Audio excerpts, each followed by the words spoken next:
So I want to focus on that for a second. You and I both have large social media platforms, and our followers, our listeners, our viewers don't necessarily see us in our sad moments, in our moments where, we're upset, we're having a bad day, we're in bed, we're crying, we don't feel like going on. What are those moments like for you that the world doesn't normally see, and how do you get through those moments? When I try to be as transparent as possible, because I think that there's this horrible culture on social media of making everything look good and glorious and perfect, and I just think that's BS, and it's incredibly destructive. So I've cried in a number of my videos. There's one that it's kind of funny now, but literally I was sitting there. Somebody had sent me a giant box of potato chips, and I was sitting there eating them with chopsticks. And Courtney recorded me. She was like, "Are you okay?" I was like, "No, like I'm just having one of those days. Like I got to eat a whole box of potato chips with chopsticks."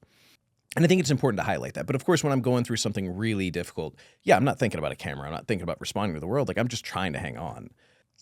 For me, those moments are generally when I'm comparing myself to something in the world and I don't feel like I'm adding up, or some of that kind of like childhood trauma or some of that internal stuff is just welling up in a way that I don't know how to deal with.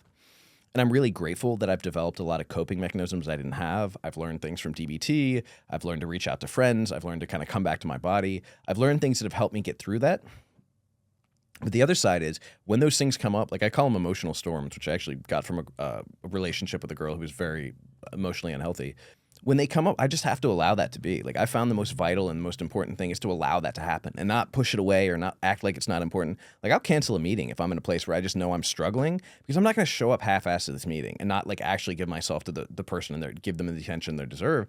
And I'll lay there. And there are times that I just have to literally like just kind of put myself under a blanket and cry or struggle. And they're happening less and less over the years, but it's only been 2 years. Like I'm trying to give myself some grace to accept that, hey, I haven't like built great wealth or I haven't changed the world completely or I haven't like stopped crying under a blanket, but it's only been 2 years. Like maybe years down the road, it'll be okay. But giving myself a little bit of room to feel those things and just be human and to have not changed the world yet makes me feel a little bit better.